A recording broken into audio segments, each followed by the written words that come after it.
Hello, welcome to this video. Here is my interactive onboarding screen UI kit for iOS. If we drag the image right to left or left to right, we can see amazing interactivity.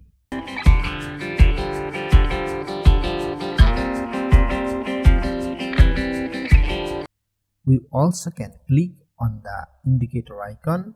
If we click on the indicator icon, the image also changes.